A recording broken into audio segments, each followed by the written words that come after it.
Bonsoir à tous, ravi de vous retrouver en ce tout dernier jour du mois de mai. Toute l'actualité près de chez vous, reportages, interviews, portraits et votre météo à venir.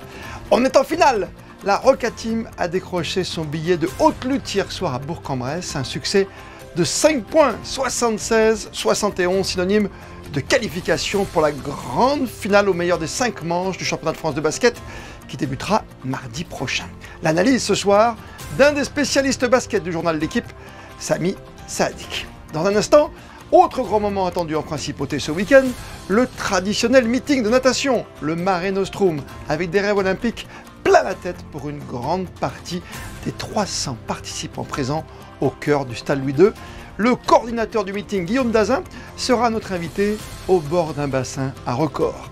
Des épreuves à vivre, bien sûr, en direct sur Monaco Info, samedi et dimanche. Et puis sur les plages environnantes, on s'attaque cette fois au nettoyage de ces lieux très prisés.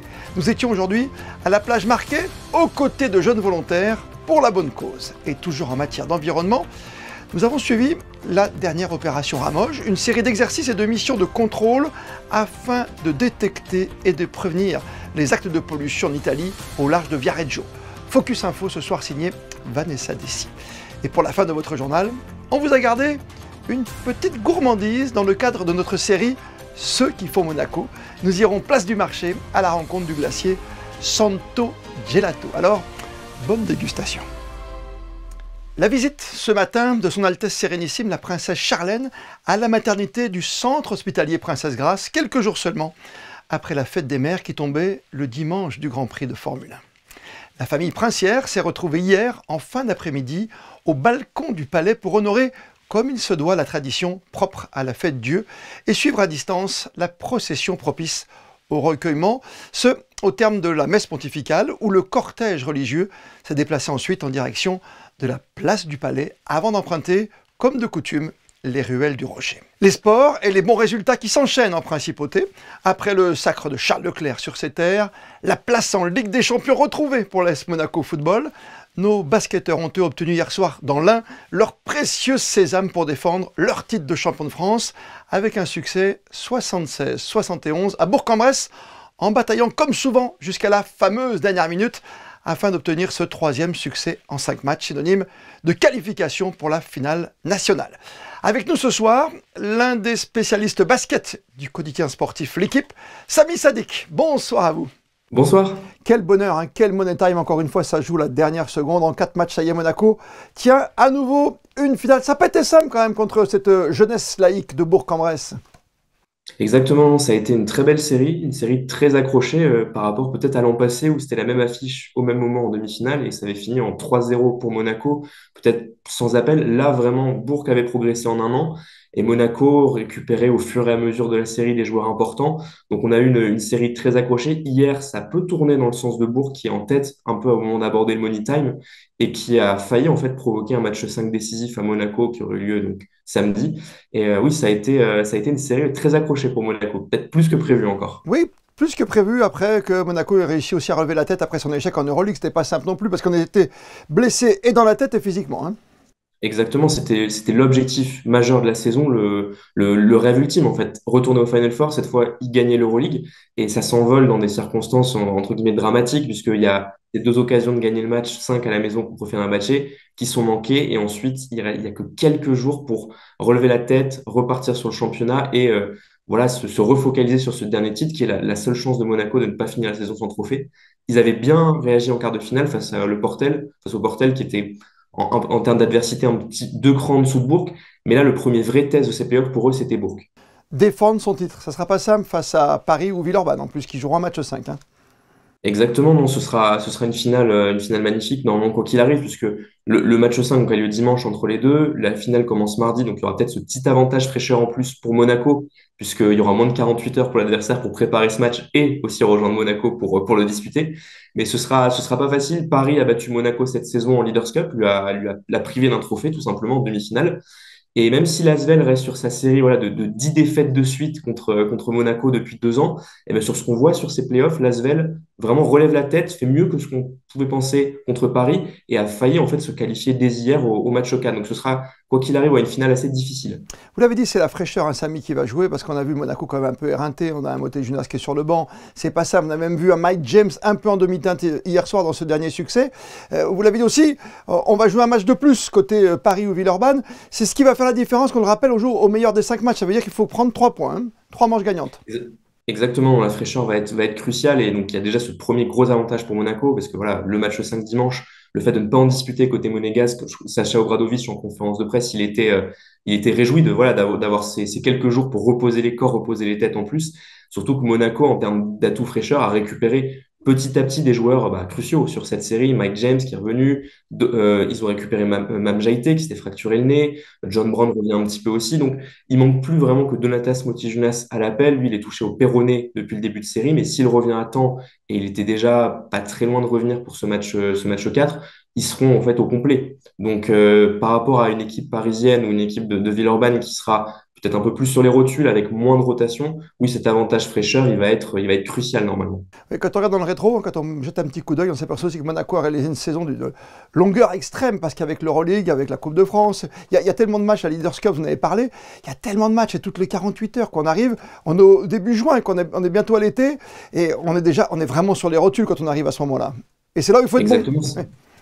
Exactement, c'est toujours en fait le sujet un petit peu avec une équipe comme Monaco. Il y a eu tellement d'objectifs avant les playoffs du championnat, tellement de matchs que voilà, est-ce que les têtes y sont encore? Est-ce que mentalement, est-ce que physiquement, on a encore assez faim pour aller chercher ce titre? Là, c'était très rassurant ce qui a été vu face à Bourg, puisque dans le money time, en termes de volonté aussi de se passer le ballon, on a vu des choses positives.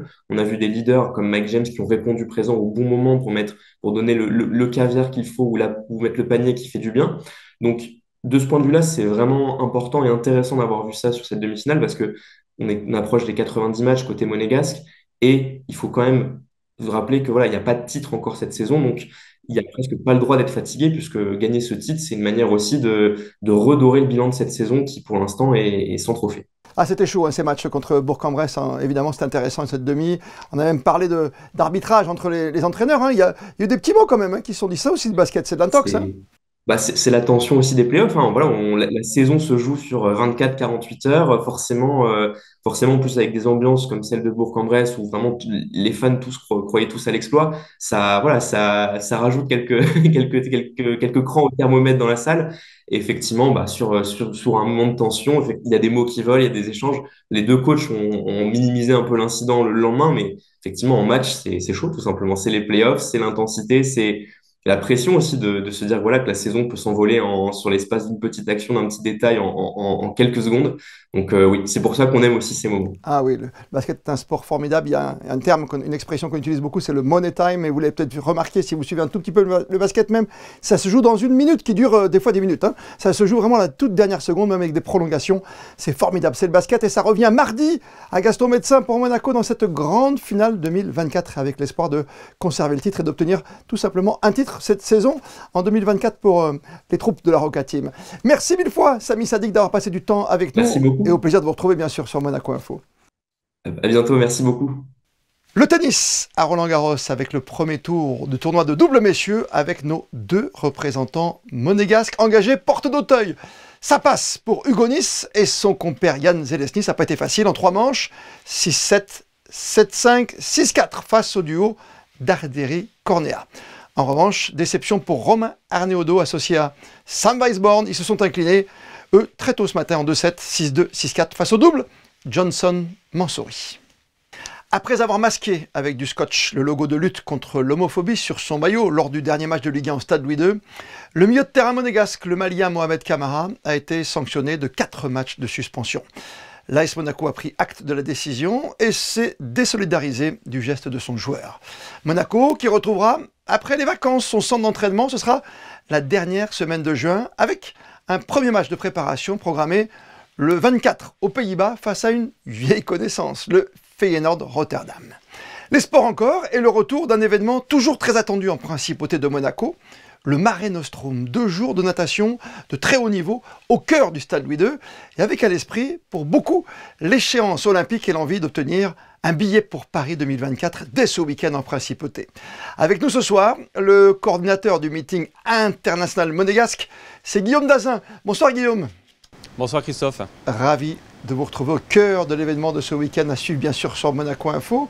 Ce meeting en plus qui célèbre un anniversaire depuis qu'il est relié à une compétition qui s'appelle le Mare Nostrum. Tout à fait. Depuis donc cette année, c'est le 30e anniversaire du Mare Nostrum, création en 1994. Et avant ça, Canet-en-Roussillon et Barcelone avaient créé un échange pour faire une compétition internationale à deux en 92. Et en 94, Monaco leur a proposé justement de créer quelque chose à trois avec une entité au niveau international. Et depuis, ça continue. Formidable triptyque avec une épreuve majeure chez vous qui est l'épreuve de vitesse. Tout à fait, le tournoi de vitesse. Le tournoi de vitesse donc à Monaco, c'est spécifique à notre organisation. Donc en 2 jours, les nageurs ils doivent nager 5 fois pour accéder à la finale. Donc de la série à la finale, c'est éliminatoire. Et la finale se finit en 1 contre 1. Bien sûr, c'est le 1 contre 1 qu'on adore, avec cette ambiance qui est propre à une piscine. C'est chaud, il y a une atmosphère un peu moite, mais il y a la tension partout. Exactement, et surtout que cette année, on a, pour donner un exemple, sur le 50 mètres nage libre messieurs, les 16 premiers temps pourraient faire une finale olympique. Donc ça va être très très relevé. Oui, très relevé avec des champions olympiques, champions du monde, champions d'Europe, bien sûr, qui préparent les Jeux Olympiques de Paris. Ça arrive très très vite maintenant. Il y a encore des nageurs qui viennent chez vous, qui cherchent leur qualification? Tout à fait. On a eu la confirmation de nos amis luxembourgeois qui participent au Jeu des petits États également, qui donc ont un objectif de qualification olympique. À savoir qu'après le Mare Nostrum de Monaco, nous avons aussi les championnats d'Europe, donc 10 jours après. Certains viennent aussi pour se préparer pour les championnats d'Europe, ensuite les Jeux Olympiques. Donc ça va être vraiment très très intense ce week-end. On l'a vu avec dans le Mare Nostrum, Florent Manodou qui a réalisé une très belle performance, qui a gagné au tournoi de Barcelone. Tout à fait, il a gagné le 50 mètres nage libre à Barcelone. Et pour information, donc, Barcelone vient de se terminer donc hier et ils vont tous arriver aujourd'hui à Monaco. Et pour le moment, les 2 meneurs de la compétition, donc chez les garçons, Ippei Watanabe, le japonais, et la hongkongaise Sobiane Bernadette Ogué, ils mènent le classement du Mare Nostrum pour le moment. Et ils sont tous les 2 vainqueurs en 2023 également. Ben voilà, il faut aller chercher ces points, bien sûr, que ce soit au Canet, à Barcelone et ce week-end à Monaco. On l'a vu, on essaie d'avoir cette performance olympique, bien sûr. Est-ce que les Monégasques ont une carte à jouer dans ce tournoi? Alors pour leur préparation, bien évidemment.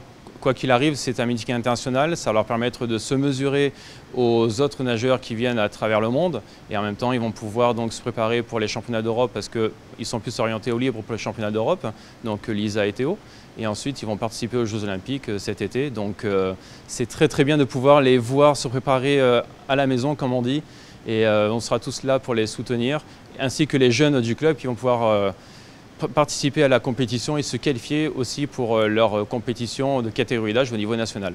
Sous les yeux d'autres grands champions, d'autres grands nageurs que sont le prince souverain et la princesse Charlène. Et toujours, quelque part, il faut bien le marquer, parce qu'il a toujours été inscrit, il reste bien sûr à demeure, ce record est inscrit sur l'un des plots, le record d'Alexander Popov, c'était un autre siècle bien sûr sur 100 mètres nage libre.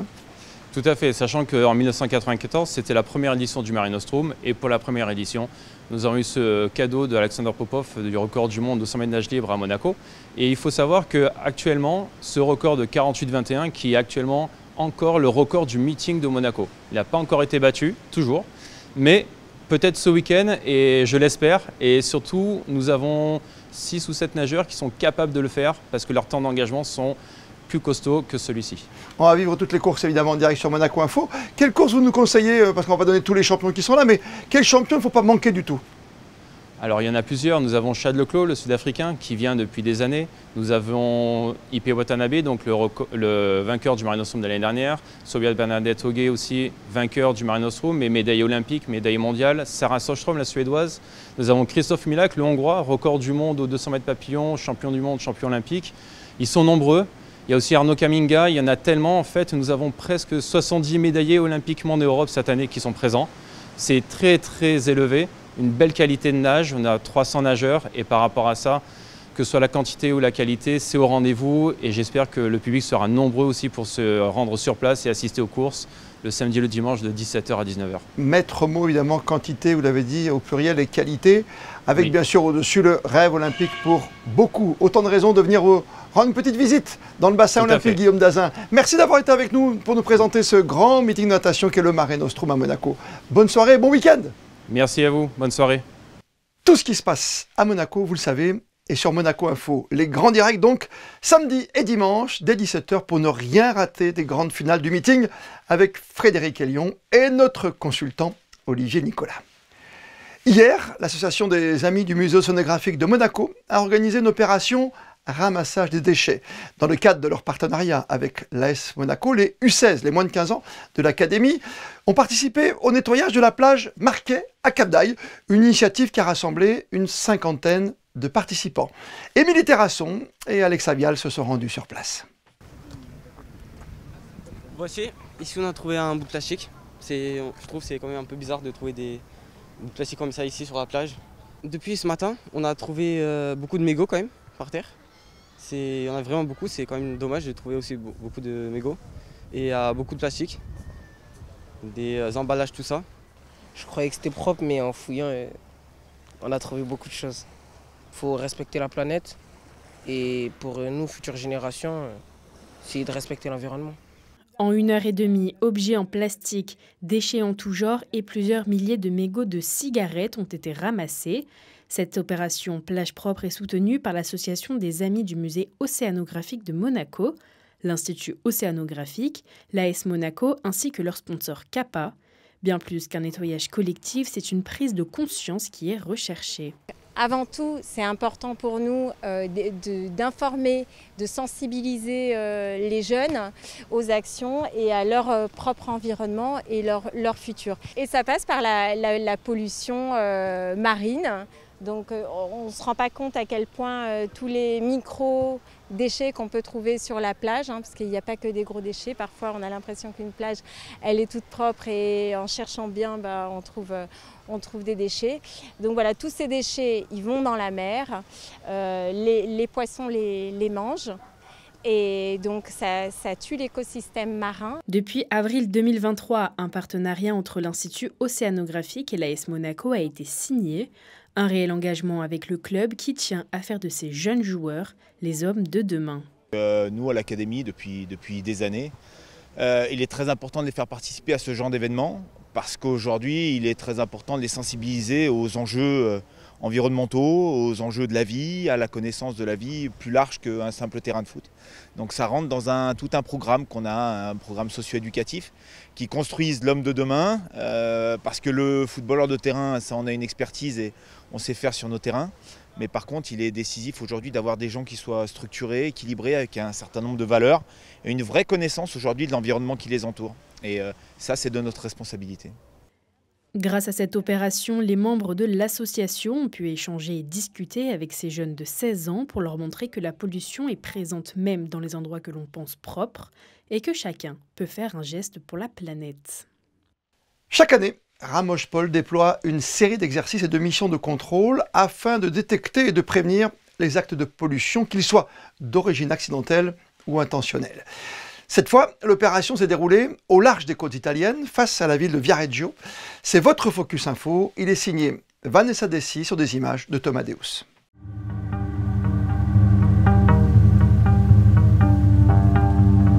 Where am I supposed to be?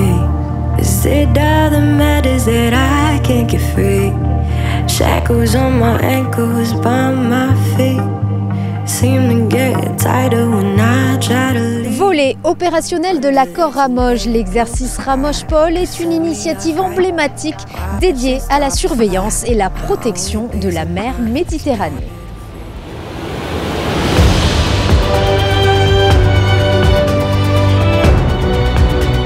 Lancée en 1994, elle réunit les forces de la France, de l'Italie et de la Principauté afin de lutter contre la pollution maritime. Pour la première fois, un scénario Ramoche-Paul original a été élaboré. Face à la ville de Viareggio, 2 sites de pollution distincts étaient simulés. L'un face à une nappe d'hydrocarbures et l'autre face à une substance initialement non définie, classée comme nocive et potentiellement dangereuse. Le scénario était très simple, il consistait à la détection par image satellite d'une pollution versée de manière inconnue par un navire qui avait pris la fuite. Et à la suite de cette détection satellitaire, les moyens italiens ont activé dans un premier temps leur plan national de réaction face à cette pollution. Et face à l'ampleur de la pollution qu'ils ont pu constater et la substance polluante nocive qui était encore inconnue, ils ont souhaité activer le plan Ramoche-Pol en sollicitant les moyens à la fois des Français et des Monégasques pour qu'ils puissent rejoindre le site et participer à l'effort conjoint.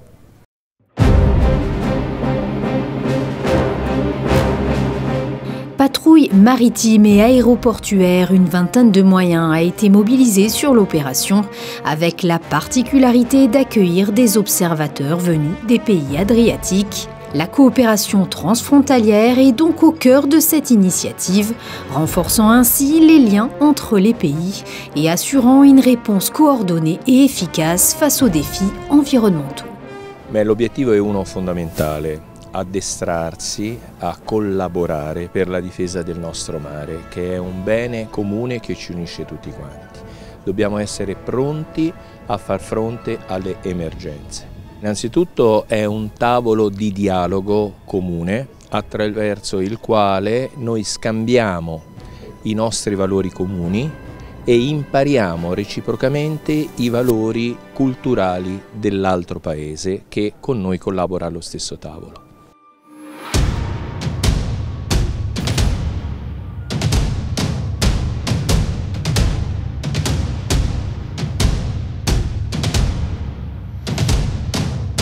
C'est en seulement 5 heures que la vedette Princesse Gabriella a pu rejoindre Viareggio en Italie depuis Monaco.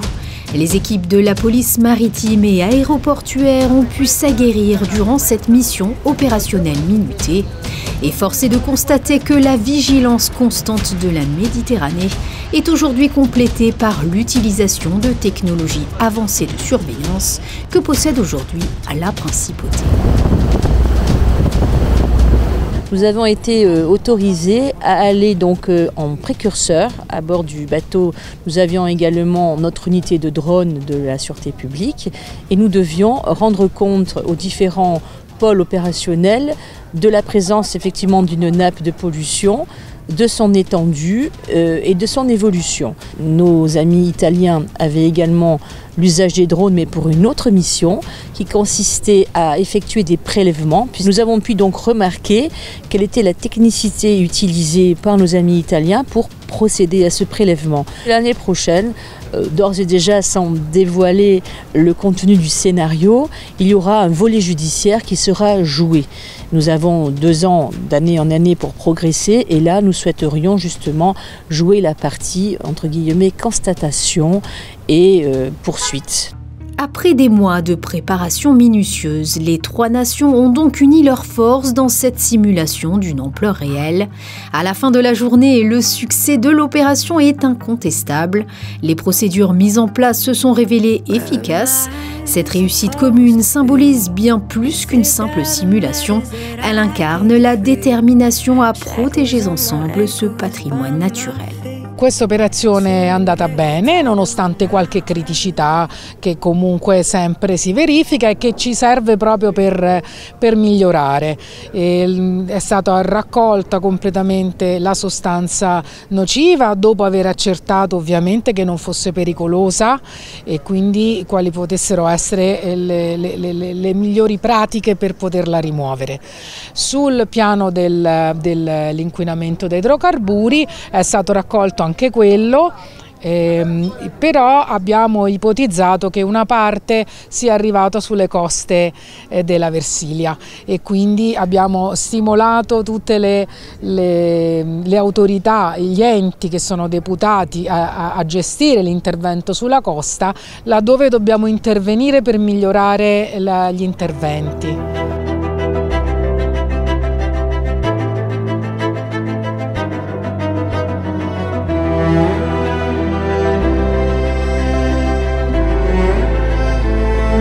L'an prochain, Ramoge sera présent à la 3e conférence des Nations Unies qui se déroulera à Nice.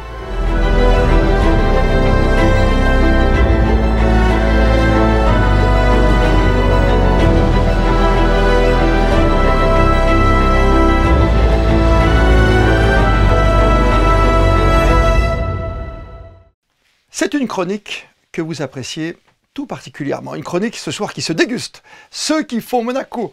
Alban Jean-Jean nous amène aujourd'hui chez Santo Gelato, situé sur la place d'Armes. C'est un glacier qui tient toutes ses promesses. Et oui, avec la période estivale qui arrive, il est temps de bien sélectionner ses adresses en termes de crème glacée. Et ici, il y a une particularité, du cornet à la boule de glace, tout est fait ici à Monaco, regardez.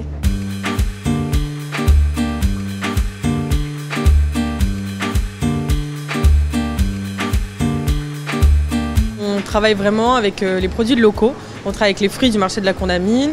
Tout est produit dans notre laboratoire qui est juste derrière, comme vous pouvez le voir. On produit tous nos 32 parfums à l'été, les granitas, nos gâteaux. Tous nos produits glaciers sont vraiment produits sur place et je pense que c'est vraiment ce qui fait notre différence. On a de la chance qu'on a le marché de la Condamine juste en face, donc dès qu'il nous manque un produit, on peut aller le récupérer directement. On travaille avec eux depuis beaucoup d'années, donc c'est une vraie collaboration ensemble. Et je pense que le fait de tout faire nous, on a la main mise sur toutes nos recettes, on sait exactement ce qu'on met dans nos glaces. C'est pour ça aussi quand on nous demande est-ce que vous avez des glaces sans sucre, on répond directement non, ça n'existe pas les glaces sans sucre. Donc on sait qu'on va mettre une quantité de sucre qui est vraiment minime, mais elle est fondamentale pour créer la glace, pour qu'elle tourne dans les turbines. Mais c'est vraiment le strict minimum et on ne veut pas surrajouter du sucre. Pour la période estivale, on a les granitas qu'on fait vraiment que pour l'été. C'est toujours avec les fruits frais. Ensuite, on a des nouveaux sorbets. Donc là, en ce moment, on a pêche, melon. On va bientôt faire pastèque quand ce sera la saison. Et après, on adapte aussi nos produits, les verrines. On change nos parfums en fonction de la saison. Je pense que quand on mange une glace, on est très content, que ce soit des plus petits comme des plus grands. Donc oui, je pense que ça fait du bien pour la santé et notamment pour le moral. On est là ouvert tous les jours, toute la saison. Donc voilà, on vous attend nombreux. Santo Gelato, c'est donc une histoire de famille et si ça vous a donné envie, sachez que pour l'été, la figue fait son retour en vitrine. Des odeurs, des parfums, que nous réserve justement la météo pour ces prochaines heures. C'est avec vous, Alban Jean-Jean, moi. Bonsoir Christophe, bonsoir à tous. Pour ce premier jour de juin, les températures se radoucissent en principauté. 15 degrés le matin et 23 degrés l'après-midi. C'est un ciel partiellement nuageux qui est attendu avec un risque d'orage en fin de journée. Orage qui devrait s'accentuer dans le week-end. Et ce samedi 1er juin, nous souhaiterons une bonne fête aux Justins. Et comme le veut la tradition, on termine ce journal par les instantanés du jour avec... C'était il y a un an, tout juste, le point d'orgue des commémorations liées au centenaire de la naissance du prince Régnier III. Les photos sont signées Stéphane Dana. Merci de nous être de plus en plus fidèles. On se retrouve demain, 19h, pour un tout nouveau journal. D'ici là, belle et bonne soirée sur Monaco Info.